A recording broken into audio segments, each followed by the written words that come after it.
Nous accordons vraiment de l'importance à l'alliance. Pourquoi? Parce que quand on entend une alliance de paix et de sécurité, c'est quelque chose de très important pour nous, la commune de Niassia qui a vécu un moment de conflit. Donc ce sont ces genres de structures dont nous avons besoin pour nous aider à consolider cette paix qui est en train de régner dans cette commune. Donc, les pays, nous savons, nous comprenons un peu la porosité de nos frontières d'aujourd'hui, ce qui se passe dans nos frontières. Donc, si les villages qui sont sur les lignes frontalières vont jusqu'à vouloir s'allier pour la paix et la sécurité des biens, je pense que c'est une chose à saluer et c'est ce qui nous permet aujourd'hui d'avoir un peu une stabilité dans cette ligne frontalière. Donc, c'est pourquoi j'ai demandé à cette alliance, quand elle a été mise en place, c'était seulement les villages du côté sud. Maintenant que nous avons d'autres villages du côté nord qui sont revenus, c'est bien, c'est pourquoi on les a demandé de les intégrer pour que vraiment nous ayons une couverture sur toute la ligne frontalière qui fait face à la commune de Niassia. Donc ça, je pense que ça a toujours été mon souhait et ça sera un grand ouf si vraiment à cause de ces alliances, nous pouvons vraiment retrouver la totalité de nos populations. Parce qu'aujourd'hui, quand tu regardes la population, la commune de Niassia est lésée. Quand vous regardez un peu les budgets qui sont octroyés aux communes, on tient compte de la population. Alors qu'aujourd'hui, la commune de Niassia est à 9 000 habitants, les 4 000 sont ailleurs. Les 4 000 sont ailleurs, c'est seulement 5 000 qui se trouvent au niveau de la commune. Donc imaginez-vous ce que nous perdons en matière de fonds qui nous devaient être alloués par l'État.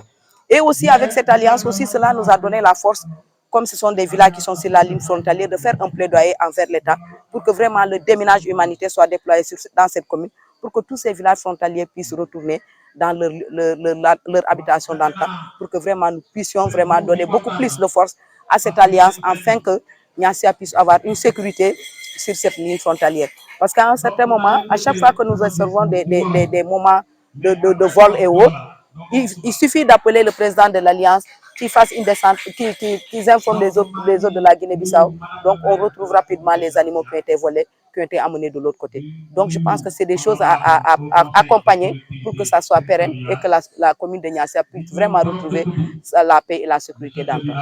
Certes, je n'aime jamais dire les choses qui ne sont pas arrivées. Mais il y a en tout cas, on sait que d'ici 2024, il y aura vraiment beaucoup de choses qui vont changer. Parce qu'aujourd'hui, quand on est arrivé, il n'y avait que deux villages seulement qui sont électrifiés dans la commune. Donc aujourd'hui, dès notre arrivée, on a pu électrifier 2 villages qui sont déjà mis en service, qui sont Bofa et Bourou. Donc aujourd'hui, nous avons 8 autres villages qui sont en cours d'électrification, jusqu'au fin fond de Kagit. Kagit même fait partie de ces villages qui doivent être électrifiés, et de l'autre côté de Toubakouta et de Katouré. Donc l'ensemble des autres villages, donc au total nous avons 8 villages à électrifier. Les 7 villages qui restent de la commune de Niassia sont dans 3 programmes. Donc cela veut dire que si l'autre ne vient pas, l'autre doit venir. Donc ce qui est sûr, on est optimiste qu'en 2024, toute la totalité des villages de Niassia seront électrifiés. Ça, c'est notre combat de tous les jours. Donc c'est pourquoi, c'est vrai qu'il n'y a pas d'électricité, on s'est efforcé à mettre un peu des groupes vraiment pour nous permettre d'avoir de l'éclairage et de dérouler nos activités comme ils le souhaitent.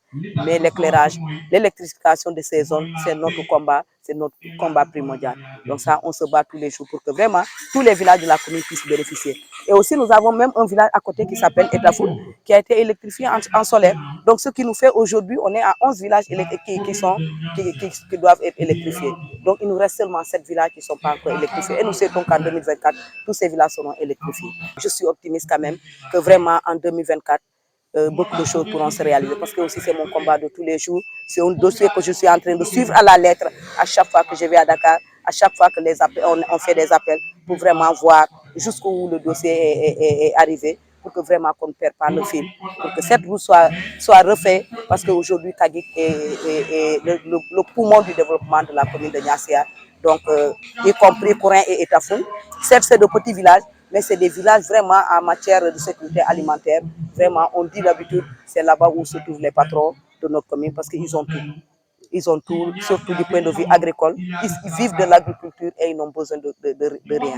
Donc vraiment, c'est un souhait pour nous que cette route de Kagit soit réalisée, pour que vraiment Niassia puissent retrouver beaucoup de choses parce que nous avons un grand Louma à Kaguet.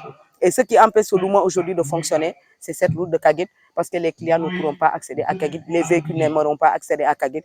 Une fois que cette route sera faite, le Louma de Kaguet sera réouvert parce que c'est un Louma transfrontalier qui marchait très bien avant le conflit. Donc c'est pourquoi c'est un grand chantier que nous sommes en train de nous battre pour le décrocher, pour que vraiment ça soit un vieux souvenir pour nous.